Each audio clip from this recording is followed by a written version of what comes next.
The book came out of a talk I actually gave, or at least it seeded in my mind, because of a talk that I actually gave at the Federal Reserve. So it's the summer of 2015. I've written, as some of you may know, I've read some of my other work, some disparaging things about the financial system and the Fed and private banking and Wall Street and so forth. And I got an email from the regulatory department at the Federal Reserve. Now, the Federal Reserve is supposed to be the regulator of all of the banks, but yes, they also have a department that does this specifically.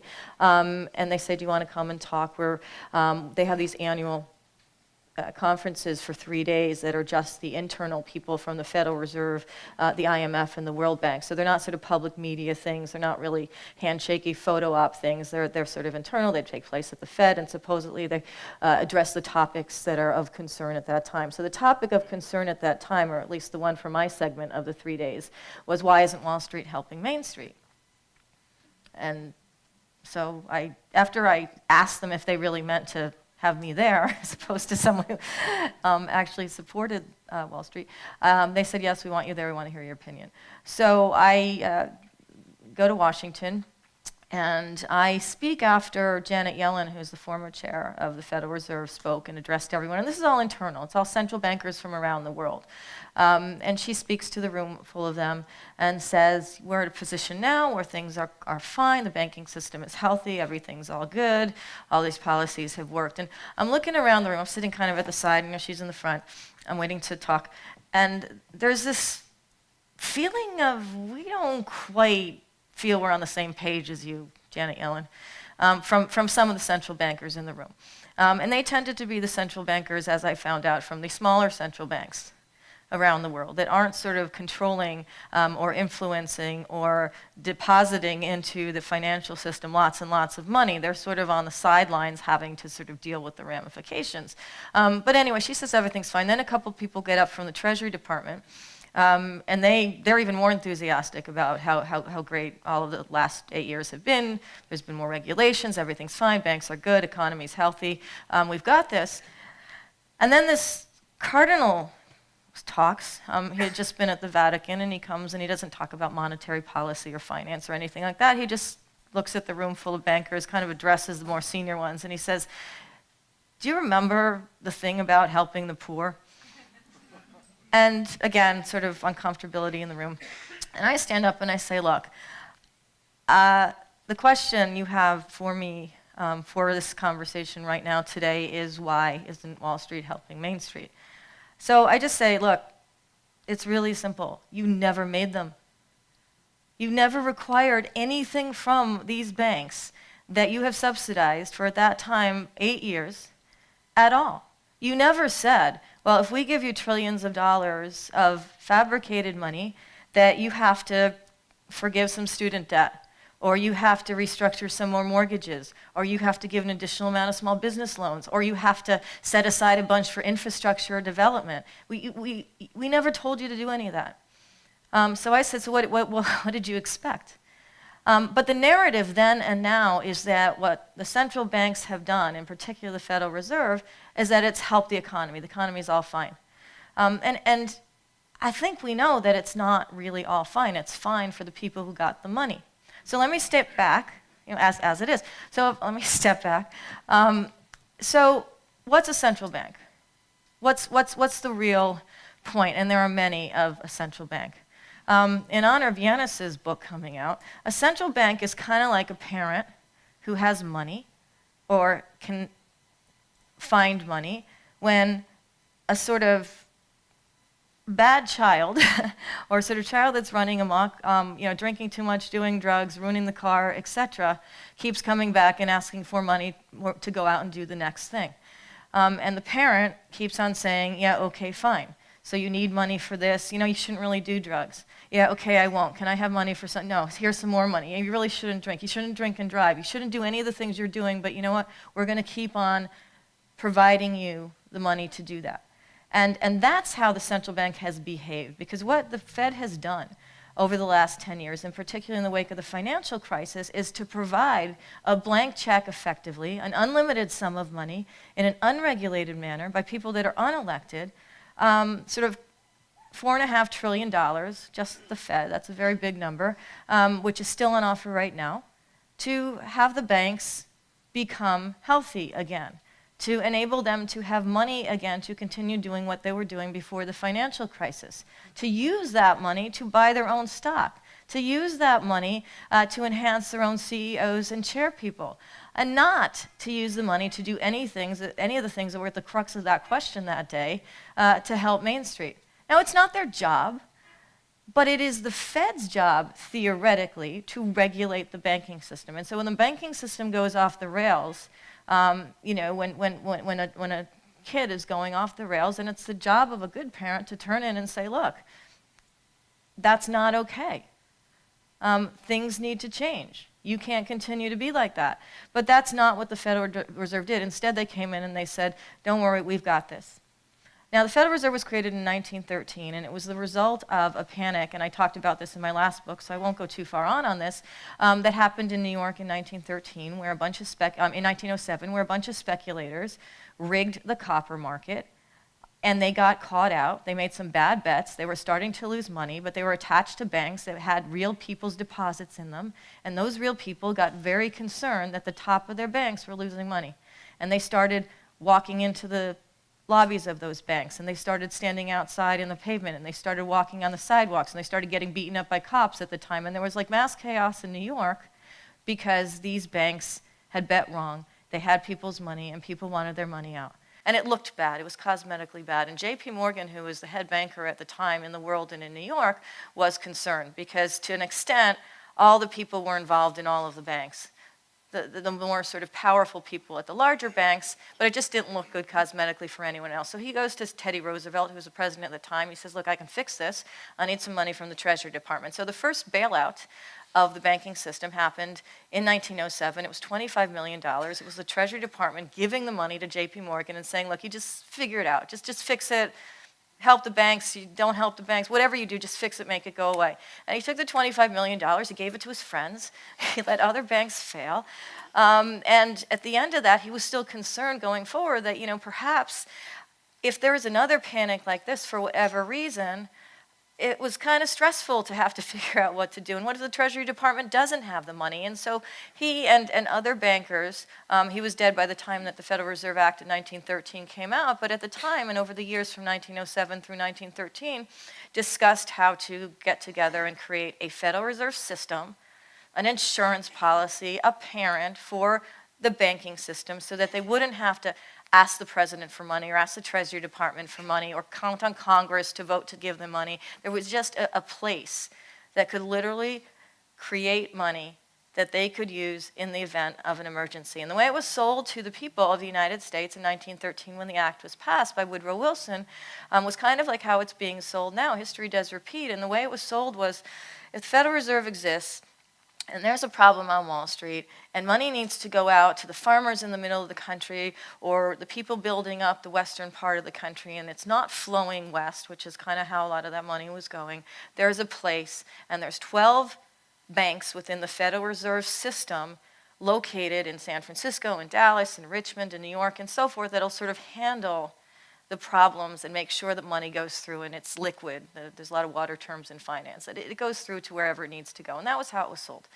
The other way it was sold and what's in the Federal Reserve Act is that it's supposed to maintain a stable financial system, be the regulator, ensure there's something called full employment, which has changed in sort of what that really means over the years and over time anyway, and that inflation or the level of price increases is kept at a level of 2%.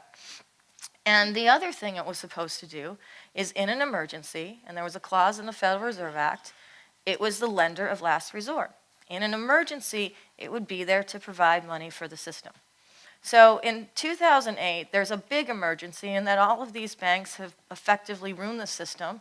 They've lost a lot of money, they've committed a lot of crimes, and the entire global economy is suffering because of that. Because countries like Mexico and Greece and even areas like Puerto Rico, regions like Puerto Rico, were all doing okay before the financial crisis. They were balancing incoming and outgoing money in terms of their own areas. And when the financial crisis happened, it had a very, very quick effect everywhere. because the US banks were connected to banks everywhere. The Federal Reserve, because the dollar is the reserve currency of the world, was kind of the parent of parent central banks throughout the world and had to ensure that money throughout the world kept moving. And so where collusion comes into play, and it's not about Russia, it's not about Mueller, but it's about the fact that the crisis was actually so much bigger than it even appeared at the time, that it required the major other central banks in the world to work together to ensure there was enough money in an emergency for the financial system to continue to operate and for it not to close its doors, for ATMs not to stop giving money to depositors, and all the reasons that were sort of given to the world as to why it was necessary for all this money to be fabricated and given to the financial system.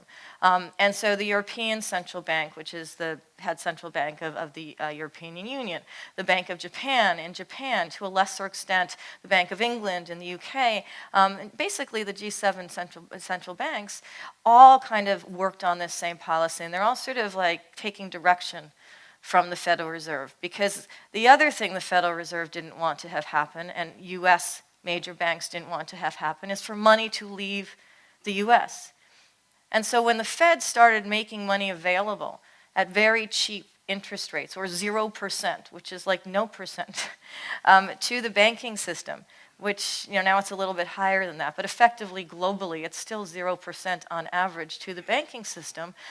It was partly a way to try and just fix the problems in the books of these banks that they knew were still going on. If you give enough money to a problem at some point, it's going to look like the problem is not necessarily solved, but that you don't have to worry about it anymore. It's like if you're at a blackjack table and you're losing hand after hand after hand in some casino, and someone next to you is giving you $100 for the next hand and $100 for the next hand, eventually you're going to win a couple hands. And if you're given enough money, you can play at enough tables that at some point you're winning somewhere. And that was one of the points of what the Federal Reserve did in a policy that had never been, to the extent it currently exists, and to the extent it has grown over the years, been so much of a subsidy for these banks. So when I talk about trillions of dollars here and here, it's kind of, they're unimaginable, they're big numbers.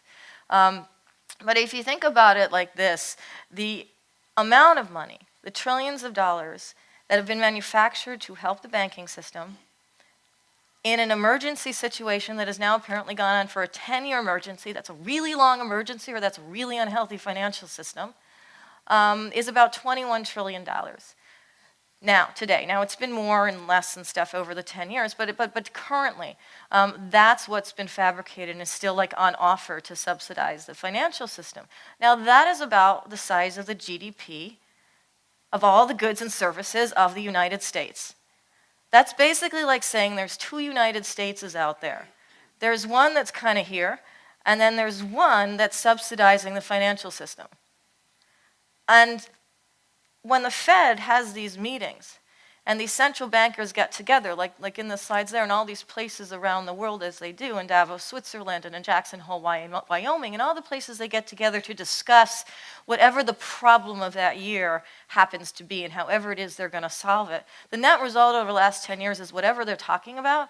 There's a credit crisis in 2012 in Europe. There's problems with Greece in 2011. There's issues with China in 2016. Whatever it might be, they get together, and the solution to it all is we need to continue, to the euphemism is print more money. They're not really printing money. It's more sophisticated. They're electronically providing money.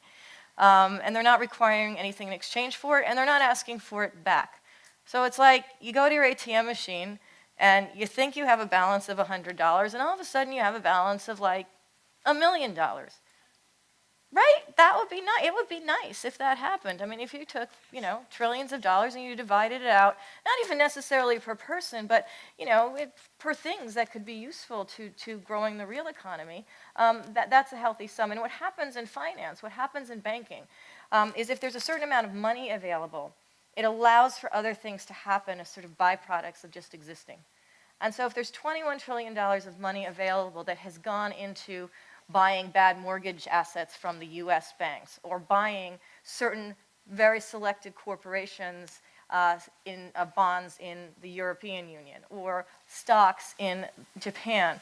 All of these things are choices that these central banks make as to who to help, and then the other side of that is who they're not helping. And so the result of having all this money go into certain pockets of countries and certain pockets of financial assets is that there's a greater inequality that comes from just that fact. So while regular people aren't getting interest on their deposits, these banks are getting cheap money with which to buy their own stock.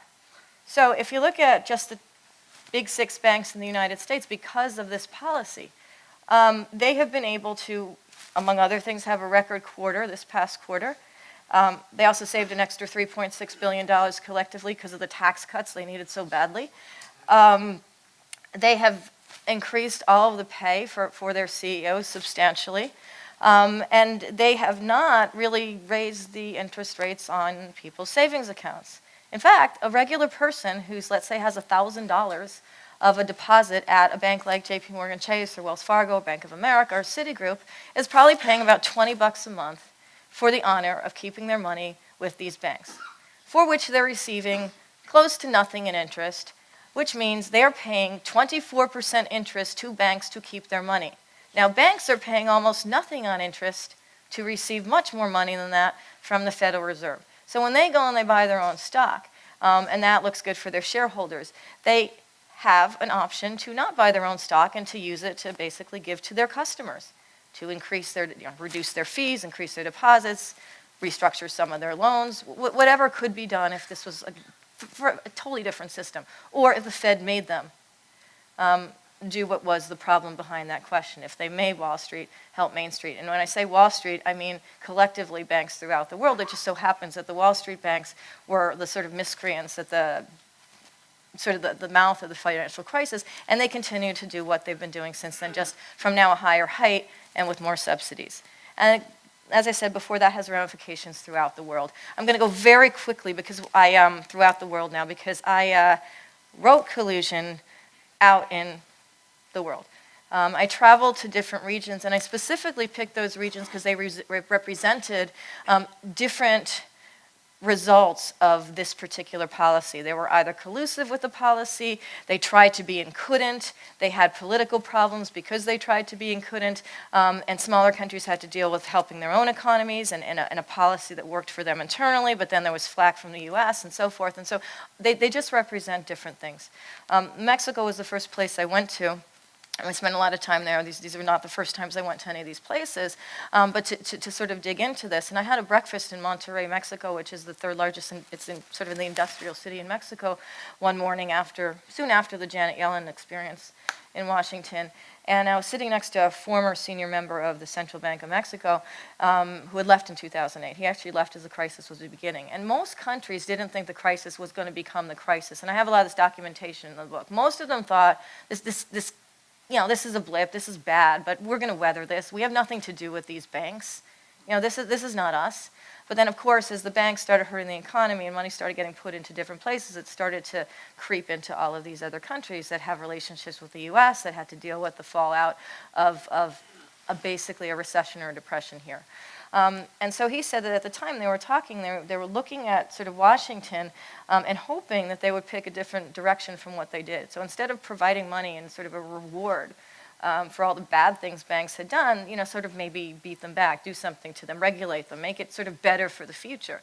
And they actually, some of the individuals, I have a whole character list in the book because it's hard to keep track of all these people. They float around from country to country. There's a lot of names in the book, so there's a little glossary of names.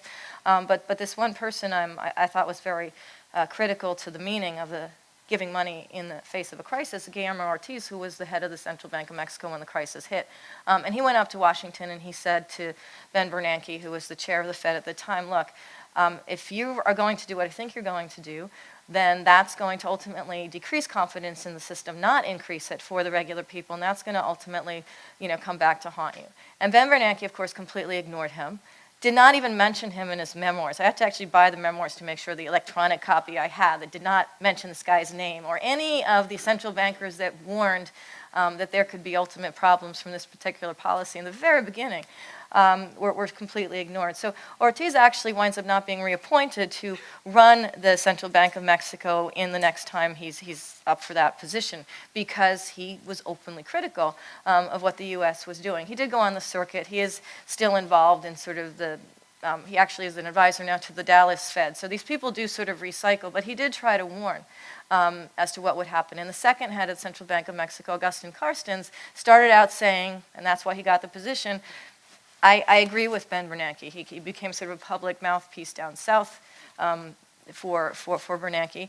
And at some point he realized this was going to be bad for Mexico.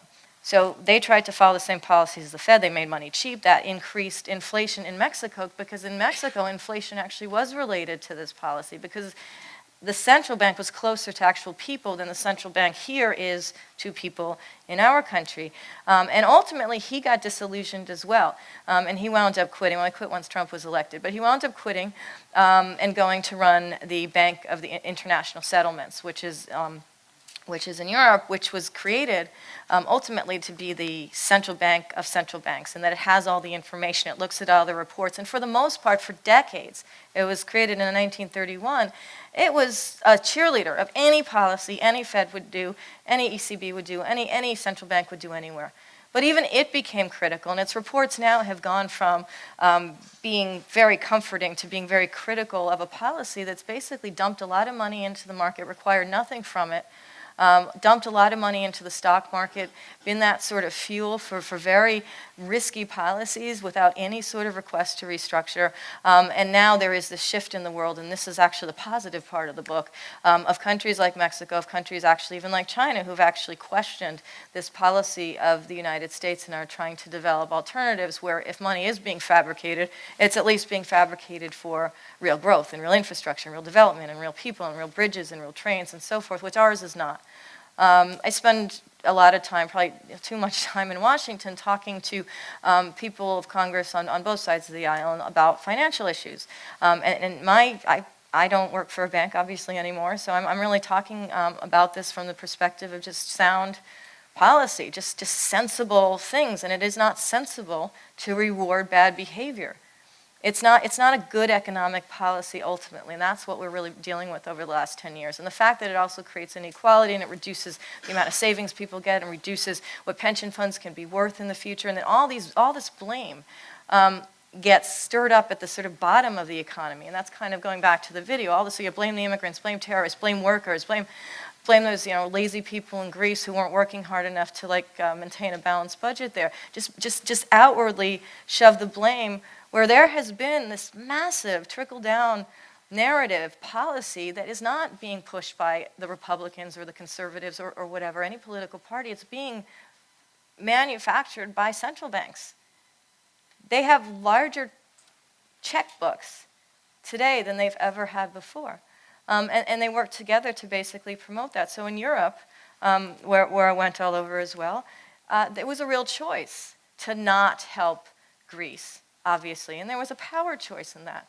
But it works even worse. It looks even more foul when the European Central Bank actually has surpassed the Federal Reserve in terms of fabricating money over the last 10 years. So Federal Reserve's at $4.5 trillion. European Central Bank is somewhere between $5 and $5.5 trillion. And they choose every day where they look at the money that they're continuing to manufacture, 30 billion to 60 billion euros a month. They choose where that goes. And they choose not to put it into Greece. And they choose not to put it into small corporations in, say, Portugal or Italy. They choose to put it into Germany. They choose to put it in Belgium. They choose to put it where they want to. But it's not like this is money that has been earned. This is money that they make up. And the thing that just really gets me about all of this work and just all of, so going all around the world, it's a very dour subject. It's really hard to make it light. It's not light.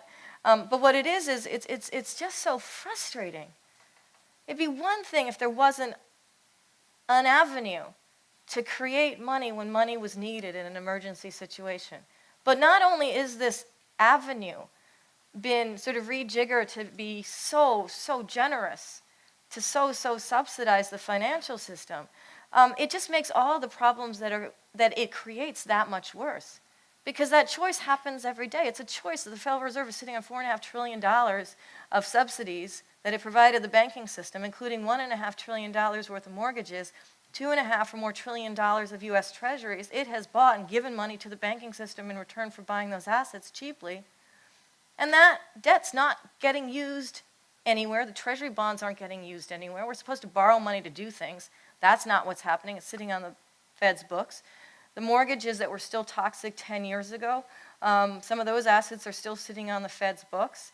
And corporations that are failing in Europe and companies that are not doing as well in Japan, there is money for that.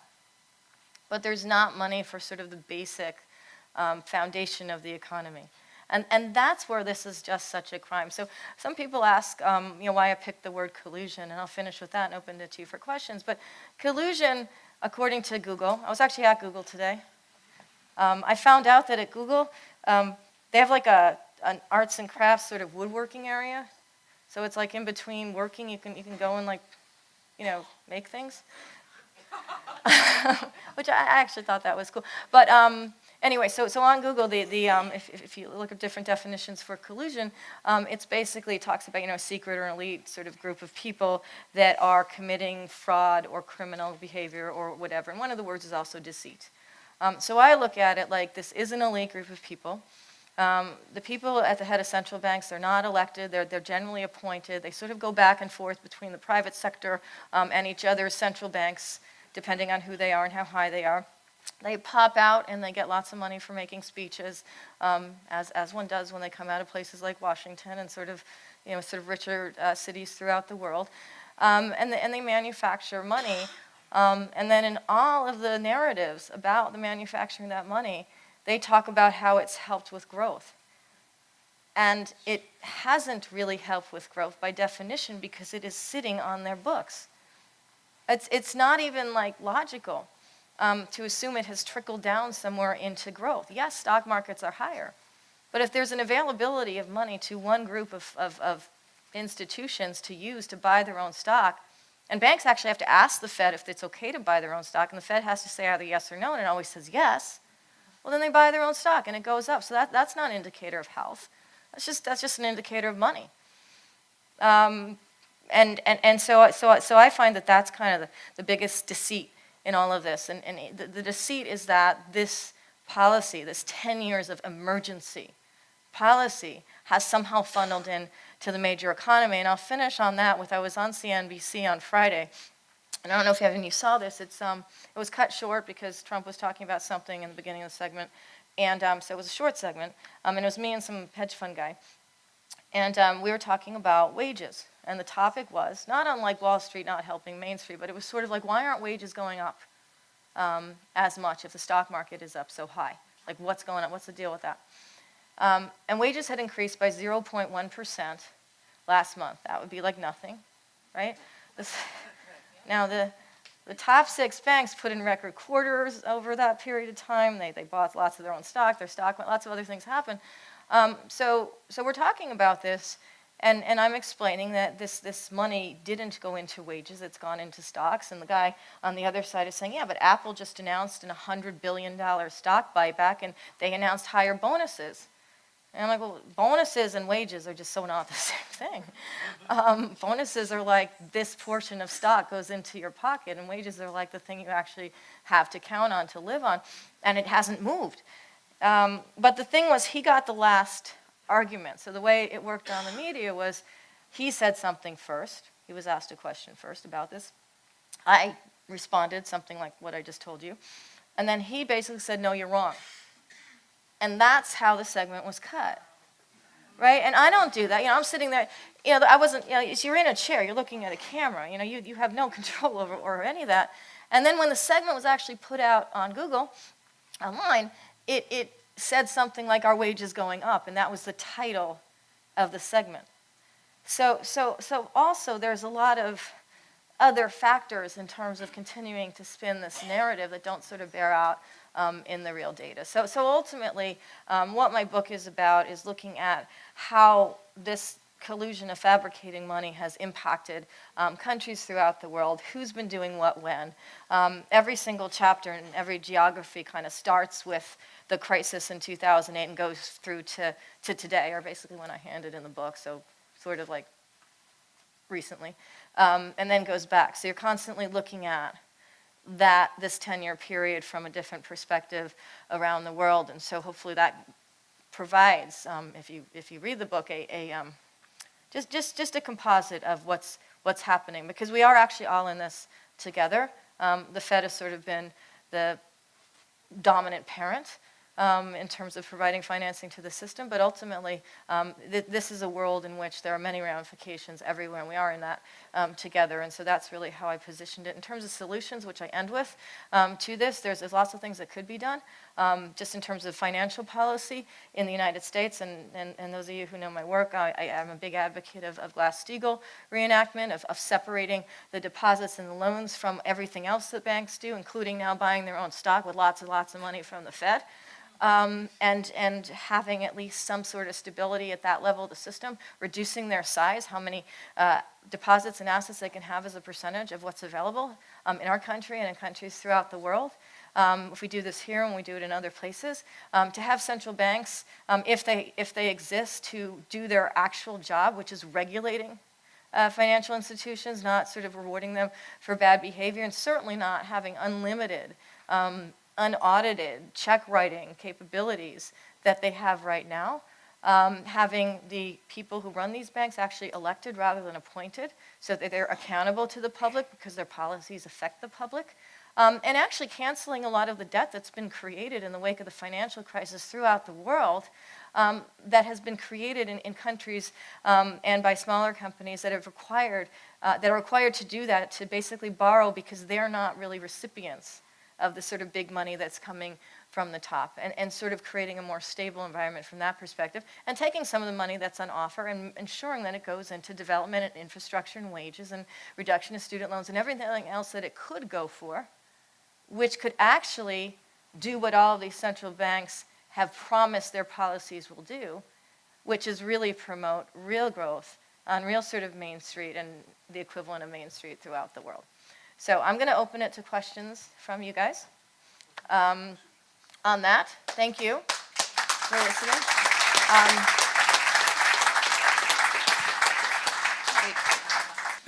My name is Dick Burkhardt, and I've been a critic of economics for a long time. And recently I've been reading about modern monetary theory. Warren Mosler and Randall Wray, and in England, Mary Mellor. And they see a real positive opportunity, if you can print money, so to speak, to actually not send it off to Wall Street, but to have, for the federal government, to have a full employment policy where they could be the employer of last resort. And do you think there's any hope or any strategy where we could get to something like that, sort of totally transform what the Fed is actually dedicated to? Well, I think there's always hope, and I do agree with that strategy. I mean, the idea is that if the Fed wasn't able to create all of this money, and other central banks weren't able to create all of this money because they just can, but did it for a purpose that actually helps more people, or funds more jobs, or funds more equality, I think that would be a really good use of that money. That's not the philosophy under which these people are operating, and that's the problem. Janet Yellen leaves her position as chair of the Fed, and the first place she goes is to get like a six-figure speeching gig in Tribeca, basically just off of Wall Street. So she's basically making in an hour or whatever, what she made in almost a year running the Fed. So there's an incentive to kind of keep the status quo going. But I do agree, and this comes from the people, and it's actually also coming from some of the, I talk about this in the book, some of the developed nations as well, that there's also a lot of anxiety and sort of criticism coming from major countries throughout the world, like the BRICS countries getting together and so forth and saying, look, there has to be an alternative to this kind of policy, and perhaps collectively between shifts in geopolitics and also from individuals, we can get there. So yeah, there's hope, and it makes economic sense.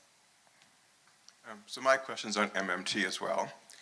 Stephanie Kelton was Bernie Sanders' chief economic advisor, and she's a big MMT person, along with Michael Hudson and Randy Wray. Mm-hmm. And there's a talk now about going for a guaranteed full employment, mm-hmm. and the money could be printed, it would not be borrowed, it would not be inflationary, mm-hmm. and you could eliminate unemployment and also address healthcare, green mm-hmm. economy.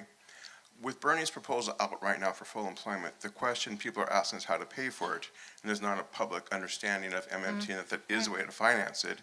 Is that a role for people like yourself and other economists maybe to get the public to know that this option, which is current, Right. is actually much more feasible than people think?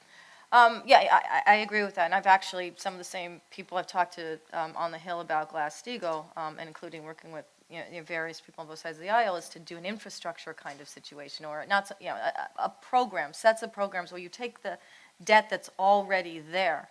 So you take the money that's already printed, and you start with that. You take the electronic digits that have already been added, and you say, look, the Fed has $4.5 trillion of subsidies right now. You cut off $1 trillion. You cut off $1.5 trillion, and that becomes the base, the collateral, because most of it's government guaranteed, some of it's junky mortgages. You take the good parts, and that becomes the base for using money for those other programs, for helping to. So you're not.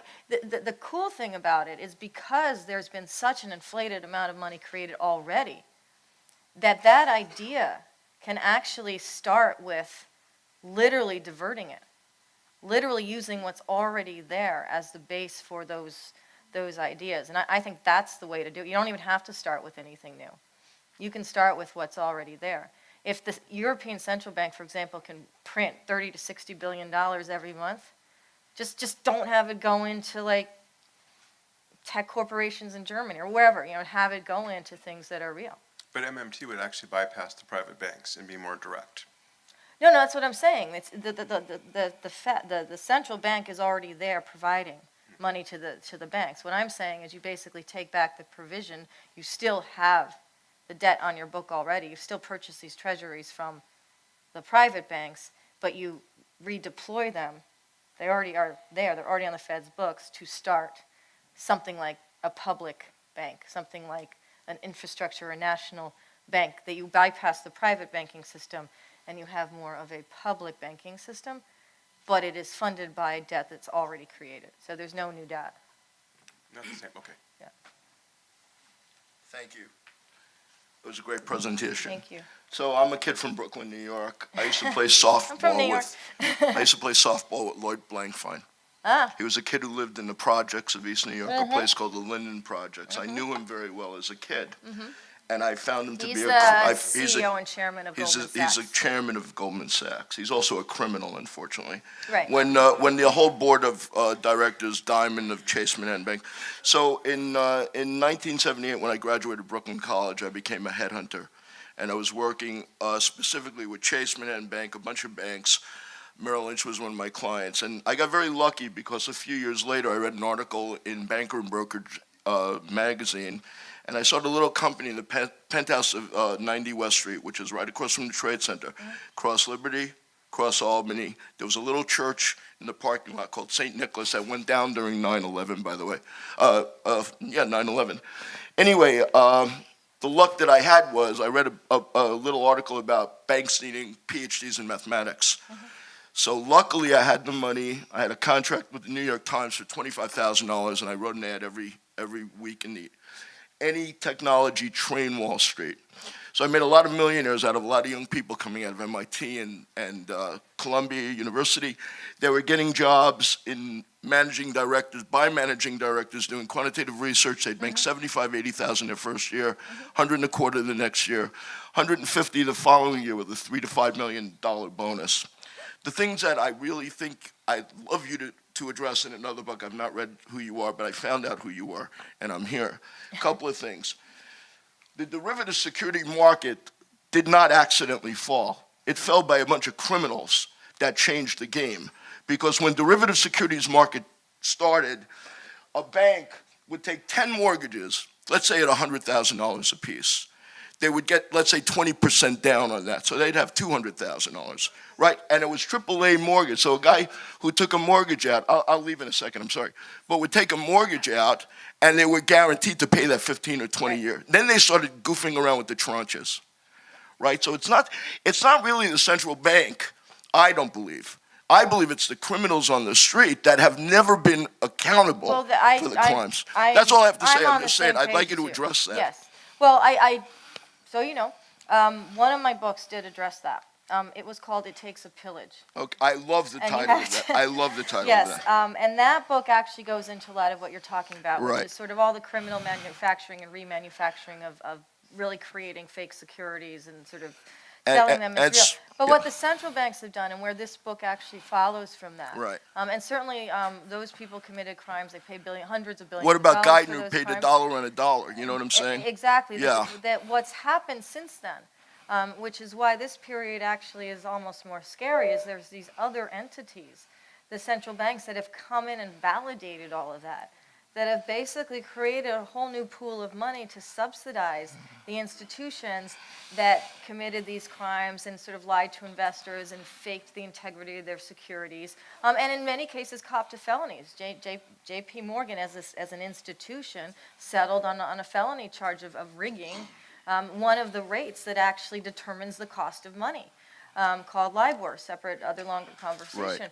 So the central banks, though, the piece that they play is that they validate, they Right. subsidize, and they're continuing to subsidize. I and was that's happy why what they you need said to about be the examined. Glass-Steagall, because a lot of people probably Right. don't know what that is. Right, so And we that can- was, so my biggest client was MetLife.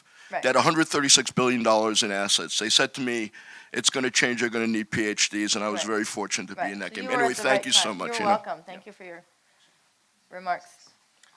Hello, Ron Paul and others have tried to pass a audit the Fed bill. Right. Do you Yes. think if there was a true audit of the Fed and the populace saw where all the trillions were going, that it might end the Fed? And would that be a good thing? I think that actually Ron Paul and Bernie Sanders got together in a few years after the financial crisis to talk about the idea of auditing the Fed. And so this idea came from sort of the left and the right, basically came from different sides of Washington. And I was actually on the Federal Reserve Advisory Committee of Bernie Sanders at the time, and the conversations that we had with respect to how that should look together is that auditing the Fed, actually disclosing what the money was going and where it was going and what it was doing, would at least be a way to get the public involved with understanding this whole sort of murky concept. And that didn't really go anywhere in Washington because Why? yeah, for a lot of reasons, but one of the major reasons was that the Federal Reserve has really preserved the system. It's preserved the status quo. People from the Bush administration, the Obama administration, the Trump administration, the Clinton have all been engaged in some semblance of keeping the status quo, where there is that body here and other similar bodies throughout the world that's there to grease the wheels of a crisis, to provide money when money is needed. The difference now, and even since the audit the Fed conversations had been brought up and sort of ignored, is that the amount has just gone on steroids in terms of what's available. I think we do need to audit the Fed. The Fed thinks that just showing its books, it has reports every week, you can look at them, and they show, just no one really, you're doing other things, it's fair not to pay attention, but they actually show the balance of the Fed and how it's increased over the months, and you can go back through every week since the financial crisis and see it moving. And what you'll see is they're electronically creating money, which they call quantitative easing, which sounds so elegant and wonky, just has a straight line on top of where the stock market is going. They create more that day, the stock market goes up that day, they back off, it goes, you can really see the data. But you should be able to see where it specifically goes and what it does, and I do think that would be useful. But there's not much hope of that anytime soon, it sounds like. Not under this in particular Congress. Fed, unfortunately. I have a question, but first I'd like to say that I recognize that we don't use money nowadays. We haven't used money for quite a while, and we do have currency, that's correct. Money is currency as well, but there's other forms of currency, and the Federal Reserve note is a currency. And our money, the people's money, was stripped away from us in the 30s and in the 70s, or in the 60s. And I was wondering, these people that would like to control our money system, they've been at it for centuries. And they finally was able to do it they kind of got a partnership with government, because government helps to enforce what they put together in institution-wise, which is the Federal Reserve System and other central banks. And we don't use their their form of currency, then we are penalized and the government will enforce it because we can't pay our taxes other than by use of their currency. Now, can you explain to us what the original intent of our founders when they set up the Money System Act in 1792, which hasn't been repealed, and why that still isn't in effect today, and why we have these people who have monopolized the manufacture of currency for our use, why they have been permitted to continue to do so. Well, I do start later in history, but what has happened is that it's even more publicly disclosed. Like it's actually not as dark even as we can think of it in terms of how the Fed or other central banks create currency or create money into the financial system. That they do create dollars. If there's a shortage in dollars, they create dollars. They do create a currency, and they do provide dollars to other central banks in order to be used when there's emergencies, because the central banks collectively at this point have more dollars than any other security. So if there any other currency, so if there is a problem, that's what gets manufactured. That's what gets traded around. If a currency is having problems, like if the peso is being demolished because of trade war conversations or just simply because of an economic crisis, then the central bank in Mexico can decide to back its own currency, and it does that by effectively selling dollars and buying its own currency. So there's always a sort of manipulation around. But it's public. I mean, this is actually things that are seeable. So we are involved in that system. That is what we use, and therefore we have to be aware of where that money is being created, what that money is being created for, and where it's going, so that we actually can try to push for policies that actually get us away from the risk of creating that money to plaster over crises and so forth. But I think the 72 Yeah. thing might be another book. But so do you agree then that money should be managed? Jefferson warned us that if the banks and corporations were to institutionalize the creation of money, that we would have people in the future be homeless. And that's what's happening even today. There has certainly been, the more that fewer people control or use or accumulate wealth or money, the greater the inequality throughout the world. And so that's one of the things that I'm addressing here, and that I've addressed in other work with respect to banks, is that yes, they were not wrong.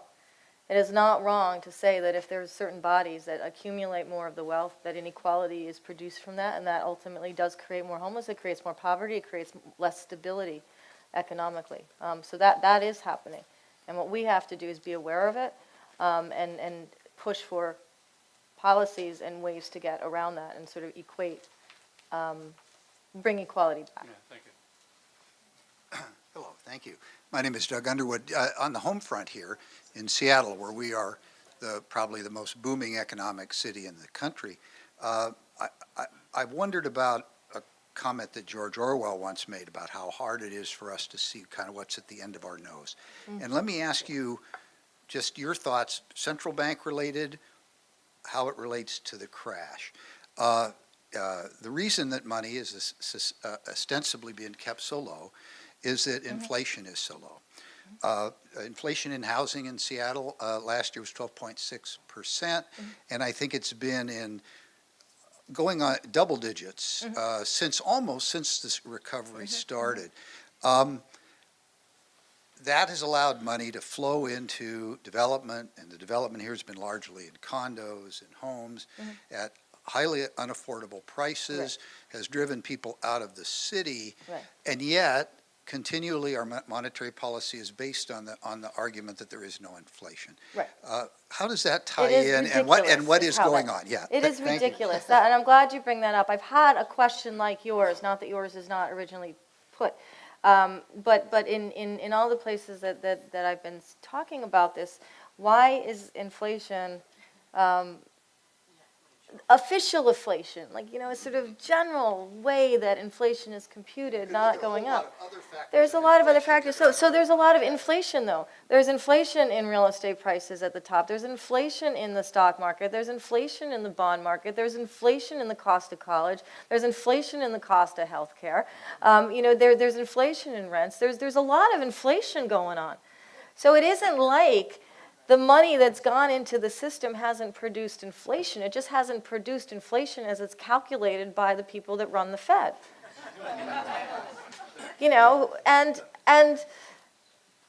And therefore, the official level of inflation and the benchmark, the sort of limit of inflation that central banks have decided needs to be achieved in order for them to stop what they're doing, in terms of keeping the money sort of abundant for the system, is at 2%. And we are not at 2% inflation, except in like any of these measures. And Europe is at like 0.7% inflation, except if you look at any of these measures. If you look at the inflated gap between what wages are to what things cost, there's a lot of inflation that has increased over this time period. And this is another one of these frustrating things, because that central bankers are not connected to the actual real world. When they talk, they can like sit there and say, well, as Mario Draghi just did last week when he was talking about European central bank policy of continuing to buy bonds there because inflation is so low, or in Japan where inflation's just been low forever. But it's not like it's that low, because people in Japan, even though it looks low, and if you don't go to Japan, you think of it as it's really expensive to do anything in Japan. You take a taxi 5 minutes in Japan and it's like $60. I mean, but it's very expensive. Little teeny tiny hotel rooms are very, very expensive. Rents are very expensive. People are living with their parents forever. There is inflation of prices, just not as central banks choose to look at classical computations of inflation. That gives them the excuse to continue their policy. They're like, oh, it hasn't created inflation in 10 years, so we get to keep doing it. We should do it. We should do it because we need to have growth, and growth is measured by 2% inflation. And it's like, yeah, have you looked at subway prices in New York? I mean, anything, literally anything. There has been inflation. There just has been no inflation in the official narrative. Hey, but my Cheerios are still cheap. Yeah, but there's less in the box. I promise you. Yeah, you got me there. You got me there. I promise you. They have 12.5 ounces, yeah. You were talking about public banking, and I read about public banking because North Dakota has a public bank here in the United States, and I read the benefits that the public bank had. It's that Main Street economy you're talking about. They loan all the people that need the loans, and then the profits they make actually go back into the community. Right. So when I read about public banking, I realized there's really no need for private banks. Right. So when we get a system right. of Right. public banks Right. throughout the country, I'm worried that there might not be a use for private banks. And they are more worried than you are. They are worried. They are really worried. Well, yeah, Yes, actually, yes. Davos, No, I know you're not. Yes. Davos was talking about those things too. Yes, no, I know. They were not talking about advocating public banks, though. No, I They mean, were talking about being they're worried. more worried about the collapse. They know what you know, but That's they, right. yeah, Right. They they're just- worried about the pitchforks. They see it different, right. So public banking, I think there was that, I'm going to create a question out of what you said. Right? What? Is that, should we just have more public Yeah, banks? wasn't to I? get rid of Yeah, I private said, banks? well, what Okay. do you Right. see? Yeah. Yeah. What do you see private banks to do after we get a system of public banking? Well, I'm serious. It's no, the no, only no, answer, absolutely. really. If we had a system of public banking, we would not need private banks. That is Thank you. true. That is absolutely true. Then, and this goes back to the companion of having, you wouldn't even, Glass-Steagall reinstatement, or having public banks do public things, take deposits, give loans, fund infrastructure, all that sort of thing would be happening. Other banks, they could be private. They could continue to do whatever speculation they do. They could create whatever they could. But when they fail, they don't have a Fed. They don't have an FDIC backing the deposits that back their transactions. They're just kind of on their own. And that's fine. So public banks, but this is a weird thing. So a lot of cities, well, Seattle's actually some people who are advocating public banking. A lot of places actually on the west, Denver and so forth. There's places that are advocating, and people that have movements, the Public Banking Institute and so forth. They're advocating and doing real research to show why public banks do exactly what you said, which is they use public money for the public. It's really simple. And when you say public money, it's our deposits, it's our tax receipts, and the idea is that they go into helping the locality. So North Dakota, for example, they go into providing cheaper student loans and therefore a cheaper cost of education in general for good university education in North Dakota. The idea is that they help on multiple levels the public. And if there's more of them doing that, yes. Now, that said, private banks really don't like that. And so there's a lot of lobbying against a few people that want public banks by these really big institutions saying that public banks wouldn't know what they were doing. As if, you know, Wells Fargo, who just like routinely steals money from its customers, is somehow they know what they're doing. Yeah, Tim Sloan got a 37% raise last year because they bought their own stock. So that would be a way, another way to reduce the risk and just sort of help grow the actual economy. And again, it also makes sense. Public banks, community banks, credit unions, all of that, the obligation is to that locality, that state, that city. And the idea is that that money stays in a sort of foundational way. And the choice of where that money goes and what it helps is going into something that's real, that you can see, that if money goes to like the bar next door and the bartender goes and he buys, you know, clothes for himself at the other local store next door, and that person goes and, you know, buys whatever, you know, so on and on, but in a way that actually has people helping each other because they're financed in an appropriate way and the money doesn't go into some crazy derivative to do whatever it does. I agree. I think the website is publicbankinginstitute.org. .org, yeah. Thank you. Hi, I very much enjoyed the presentation, and I was especially glad. I just want to say, your emphasis on the good happening in the world was really great. I work with Lyndon LaRouche, and we've been promoting the Belt and Road of China as an alternative to the corruption of the transatlantic financial system, as you've discussed very eloquently. What I wanted to raise or just kind of propose, I think you've said more than I could ever say, but the idea of collusion struck me very nicely because you have this idea of central banks coming together away from the control of sovereign nation states to essentially run the world, to run governments, to run economies. And it's a subtle shift. It's almost like it's a mental shift where the assertion of sovereignty is that you have nation states taking back their economies and public credit and banking institutions from that system.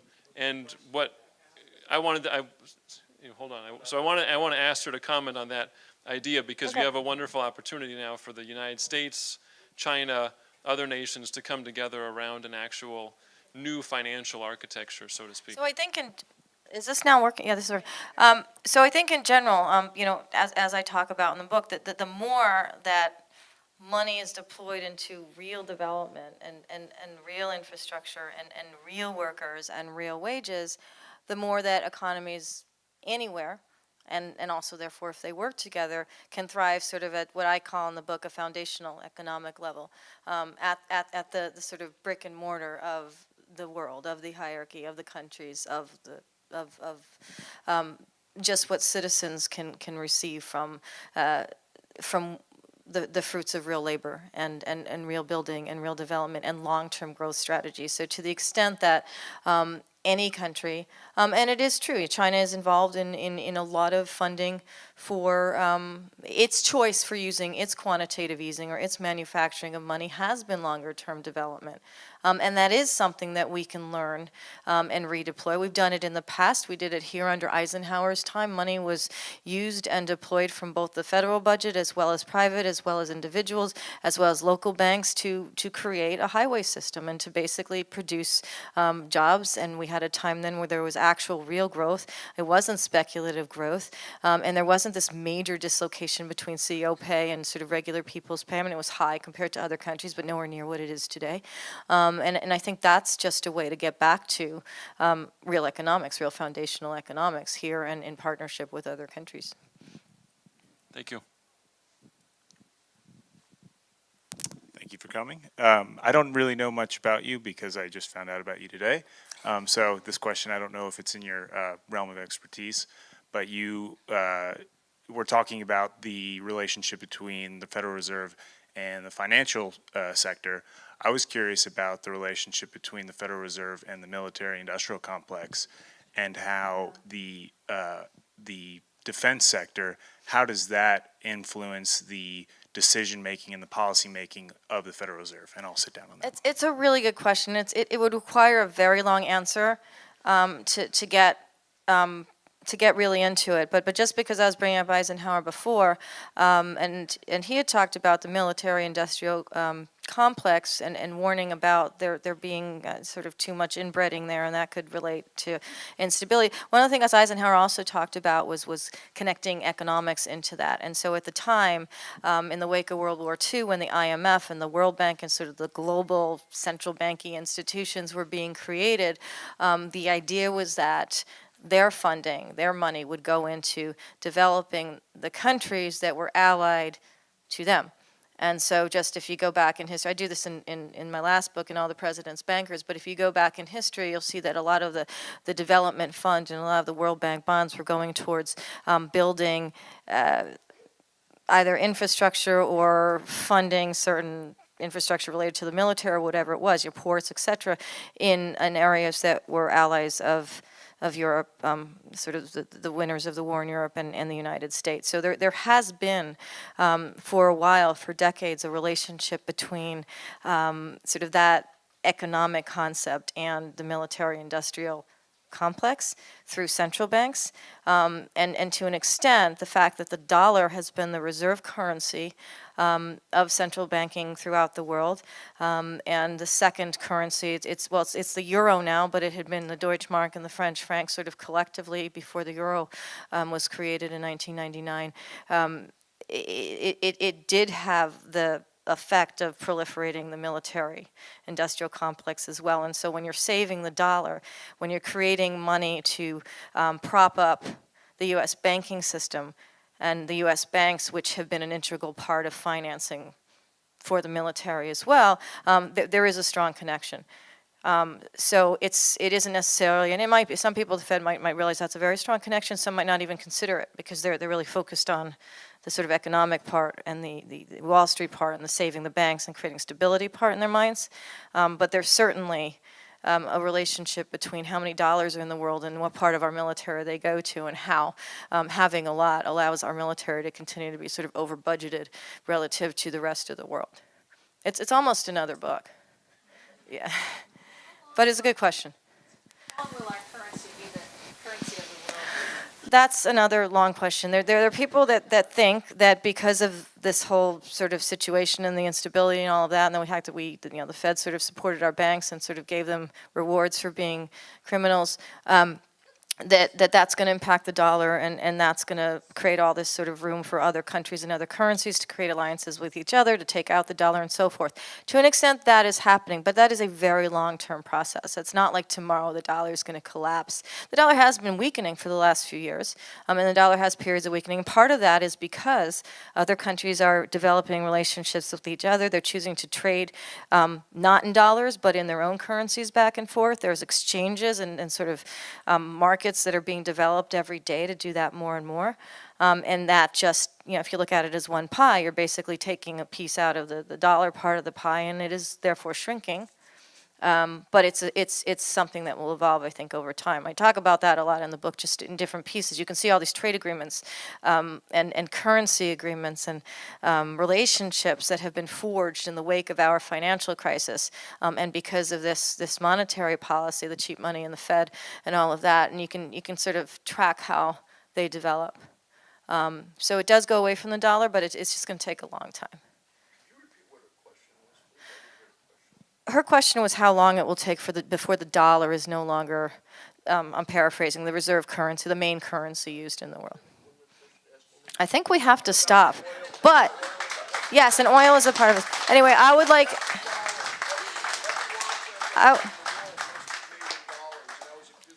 You need to read one of the chapters in my book, my friend. Thank you, everyone. Anyway, I would like to thank all of you so much. I guess I'm going to be signing books over there. So I'll be over there. But thank you very much. Thank you, Seattle. Thank you.